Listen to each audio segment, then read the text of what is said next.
Alrighty, welcome back to another episode of Slayer Science Core. I know I mentioned having a title for this series and then didn't say the title.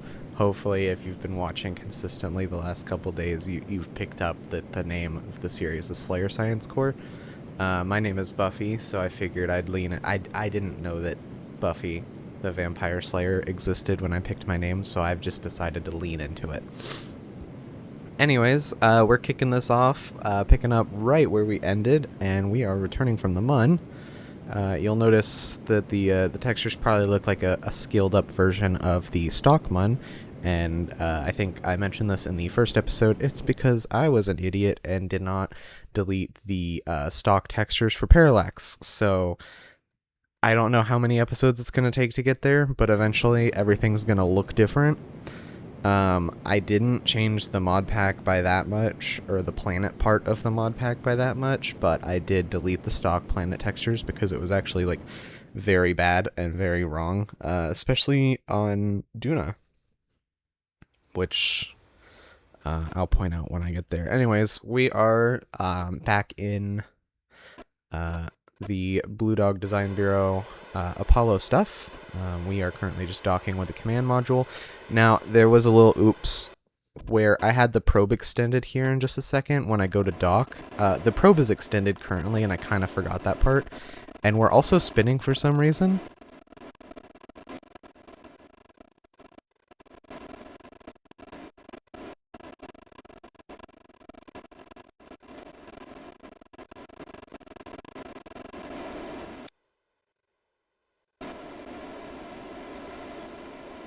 I figured it would be kind of funny if I put in a little bit of the interstellar music. Anyways, we gotta gather our science off of the LEM module. Wait, that's redundant. We gotta get the science off of the LEM. Take a quick EVA report. We are going to ditch that here in it's not quite low Mun orbit, but relatively, I guess it's low Mun orbit. And it's just gonna chill there forever now. I don't have a plan on recovering it or bringing it back. It's just gonna stay there. As a testament to our first Mun landing, we are currently burning back to Kerbin. Because this is scaled up about 2.5 to 2.7 times. I can't get a straight answer. These burns do take a lot longer, and you come in a lot hotter. As we can enjoy these beautiful firefly effects. I was unsure if I was going to go right through the atmosphere if I had the lift vector pointing up, so we're kind of forcing the capsule down, and if you look at the top right corner, you can see the service module screaming past because I don't think it has physics acting on it at that distance, but it did have the firefly effects. Anyways, we're getting just about to the end of the re-entry. You can see the plasma's starting to die down a little bit. Well, I guess not quite yet. Now, there we go. And then I kind of flipped the command module over so we're not taking as steep a descent into the atmosphere. And then I did deploy the parachute cover a little early. Whoops, my bad. But yes, we're gonna quickly... Actually, for some reason, when I was editing this, I thought it would be fun if I just, like, left the parachute part to be slow, but we are getting into the thicker bits of the atmosphere, so in just a second we're going to deploy the drogues. SAS is currently off, so the capsule does wobble back and forth. I don't know if anybody watched Artemis 2 returning from space, from the moon, but you could kind of see that happening as well, so at least you know it's kind of realistic. Anyways, we got the mains out now, all three of them. Little a little shaky there, but as we come down to a nice chill descent rate, I am for some reason not going to speed this up, so we're gonna be descending for a second. We're about to launch a new mission coming up once we land, and I will talk more about that in a moment. Let's see. Anything I can think about in the next couple seconds? Probably not. Yeah, no, I can't think of anything. I am so sorry. I'm gonna let you enjoy the touchdown here.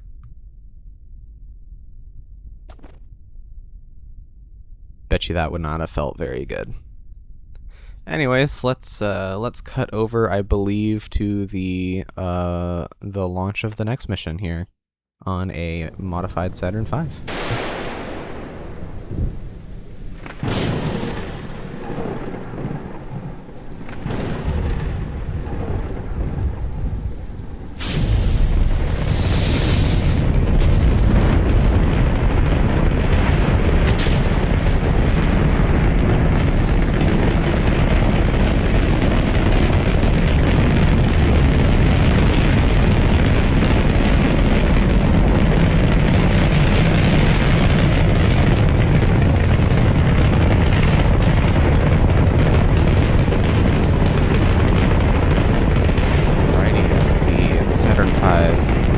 Screen and we cut to the accelerated version of the launch. This is going to be another two-part spacecraft, kind of like what I've been doing for the medium Kerbin orbit / high Kerbin orbit, the Mun and Duna missions. It's going to be two parts where we have the crew and science module up front that we're launching first. You can see that there with the stock-alike station parts, redux, like cargo bags. I felt that looked pretty cool. And this command module is actually from Coriolis, what is it? Coriolis Space Systems or something like that. It's a Benji 10 mod. But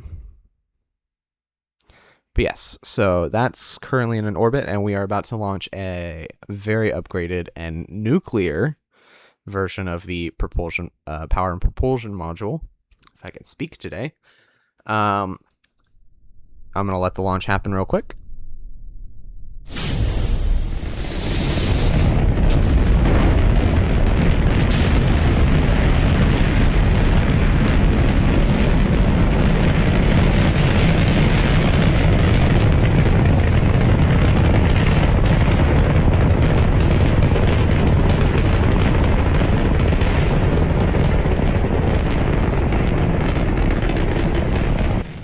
I don't know about you, but I kind of like those wide shots where you can just watch the rocket rise up. Anyways, it was a little slower off the pad because this is fully fueled and has a fairly heavy engine, as well as a lot of fuel. I actually got a good bit more use out of this, even though I thought I went back to revisit Duna and get a little more science. Turns out I did not, but I will get to that in a minute. For the time being, we are launching, and as you can see, we're at a pretty big angle because we kind of got close to going back down into the atmosphere. Not really re-entering, but yeah. Anyways, we made it up, and we're just doing our orbital insertion and cutting to the docking, which I had the same issue again, where it was not docking for some reason until I backed away. I think I did another rotation and then tried to redock. I genuinely do not know what the issue is. I don't think I have to face it much more, because I think this might have been like one of the last times I used the ring docking port like that. But yes, if you'll notice that nuclear engine back there, it is quite large, unlike the stock stuff. I do believe that this engine... Oh. Yep. I don't know if that was a proper... I don't know if it properly docked or not, but we're just fixing up the alignment there. I do believe this is from restock, and if you look up on the top right, it actually goes through enriched uranium as you use it, which I think is fairly interesting. I don't think it can pull from other parts, and I don't think you can refill it, so that actually gives you a hard limit on how far this can go. Not that that was any issue at all, given that I only have like 10,000, just short of 11,000 units of liquid fuel. And I think if I did it right, like 6 kilometers per second, but I can't remember correctly if the side tanks that are supposed to be dropped drained correctly. So I think we had closer to like 4 to 5 kilometers per second, but that's okay. This was meant to just go crazy with science. So we did do a quick flyby of the Mun. Okay. We're collecting as much science as possible, and then this was just like a quick flyby, popping a Kerbal out to go reset some of the science stuff and gather some of the science as well. And then we're going to continue on to Minmus. You'll get the first look at it. It's not the correct version, but it's the scaled up version. So we're finally... For some reason, it took me way too long to get to Minmus, even though by all metrics, I believe it is easier to get there despite the incline. I am smart enough and, MechJeb. The incline really means nothing, but it is what it is, Finally going to Minmus. We're going to make a quick stop there. I'm going to just say ignore the mission timer because it's going to go way high. I'm just like doing Dutna surface stuff now in the save is where I kind of stopped recording to do all the editing of these episodes. And we're like year 150 something, I think. Because I do a lot of this where I collect science, put it in a lab, and then rapidly warp to process as much science as possible. So it's a great way to pass time. We're not going to worry about how long missions take as long as they're successful and I get a bunch of science. That's just how we're going to do things. And at some point, I am going to start invoking Matt Lowndes' rule of the French, which, if I remember to explain at that point, I will explain. I would assume if you're watching any of my Kerbal Space Program videos, you've probably seen Matt Lowndes' stuff. He's one of the most well-known Kerbal Space Program people. But yeah, I kind of like crammed... I don't know who this is. What is that? Trailey? I can't really read. I kind of like crammed the Kerbal in there to gather a bunch of the science. But yes, we're just trying to go crazy with science, unlock as much as possible. I think at this point, I do believe we were in orbit around Minmus or on the way to Minmus. Hold on. Okay, so technically we're not in orbit, but we're in the sphere of influence, and we're about to do. I had it set for circularize, but I did not circularize, as you'll see. We're gonna get into a highly elliptical orbit, so that I am able to get both low and high science. Yep, quite an elliptical orbit there, but I wanted, both low and high science, and why waste fuel and uranium on going into a perfectly circular orbit just to go into a higher orbit and then escape, and it would have been a huge waste of fuel. Anyways, as you can see, doing a little bit of time warping there so that I can get more data and cram that into the lab. I don't remember how much science we got from this mission, but it was in the thousands. Easily in the thousands. But I think at this point, yep, I have gotten as much science as I can from Minmus, well, in orbit around Minmus, without taking forever. So we're gonna escape, and I do actually circularize in this orbit around Kerbin. That was just in case I had to warp. I wouldn't have to worry about re-encountering Minmus and it screwing everything up by accident.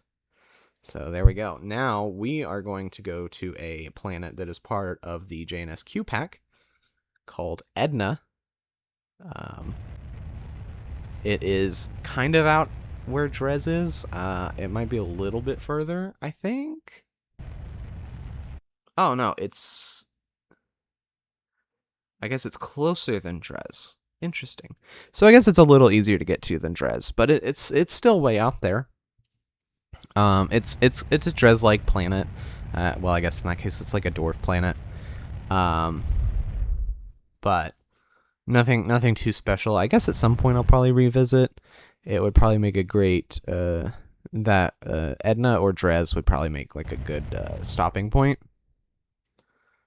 Maybe not a stopping point, but like a refuel point where I could like have a mine.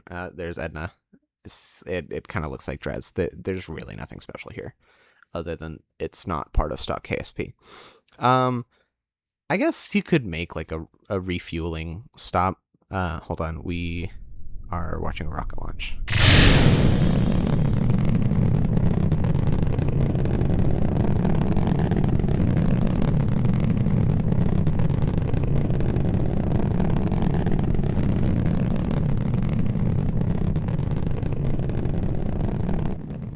Alrighty. You could use it as like a refueling stop on the way to the outer Kerbal system.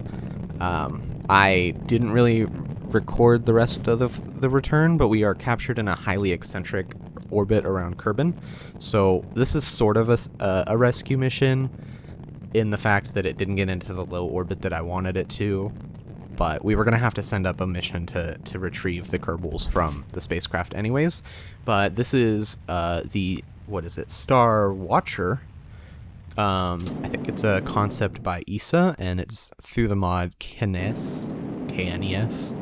I like the look of the Star Watcher. There's one it doesn't have the little wing things. I don't really care for it as much, but I do actually use it kind of as a in my head it's like a cargo pod, but we have met the science spacecraft in its highly eccentric orbit. We're just gonna park this pod nearby, and then we'll just EVA the Kerbals over nice and quick. Actually, that isn't the mission that we were just watching. That's the Duna science mission, actually. I guess at this point I didn't bring back the original mission, or the one that we were just watching, or it's on its way. I don't remember what order I did this, so either it'll pop up in a later episode or it won't. I guess at this point I've kind of forgotten, but yes. So we're gonna do this nice little reentry. I've kind of learned you don't really land it like a plane. I learned it after several missions flying this. My assumption was that since it had little wings, you could kind of fly it down and then land it horizontally. But just like the other concept pod, it has a little bit of a lifting body effect, but you're not supposed to land it like a plane. As you're gonna see, I tried to land it like a plane first and then had to reload because it crashed, and I think the reload just happened. And then we land via parachute here in just a moment. It's supposed to be like a paraglider, but I don't know if that really works with spacecraft in KSP, so it functions like a normal parachute. It's just shaped like a paraglider. And then we kind of fell on the side. Now we're gonna recover this and jump over to the VAB, and we will be building our first permanent space station. If you hear me echoing, I do apologize real quick. As you can see, we're using the Blue Dog Design Bureau Space Lab parts. Very original, I know, but I kind of like the look and the vibe. I did add like an extended bit in the front for a bunch of extra docking ports so that I can have some of the Star Watcher, and I think it's like Stargazer or whatever, pods as escape and cargo pods. Then we have like proper modern day docking nodes. We'll get to that. For some reason, my video keeps freezing, so I hope I don't start narrating over the launch, but I think we're getting closer to the end of the build. At some point, I'll put the solar telescope on there. I'm going to pause my narration here because I think I am close to being at the end of the build. I'm really hoping that my computer hurries up and puts itself together. Yep, here's the launch.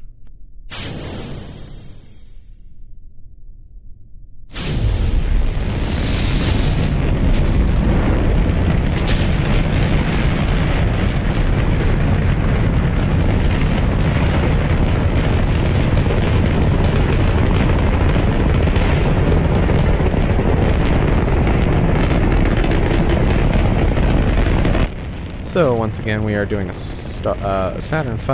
I wanted to use a fancy little launch pad, and it was at the proper inclination, but it put me on top of the building. I don't know why. We're going to just speed through this launch, and this video is coming to a close, so real quick, if you just want to leave a like and maybe subscribe and leave a comment on what you want to see, it'll take a little bit for things like that to happen, but now you can see the entire structure. We're about to get it into a nice and circular orbit and put it together. Once I get that telescope in place, that will be the end of this mission. But leave a comment of what you'd like to see in the future, and I will get to that in episodes as soon as possible. It might be a little bit of a wait, but you know, it'll be there. We're doing a quick circularization, and then at some point, there we go, it's done. I think I flip it around, and then we separate, boom, just like that. I reorient the station, and then we're going to put the space telescope on there. I hope you enjoyed this video, and we'll be back on the next one to put the pods and stuff and get Kerbals on the space station. Have a good one.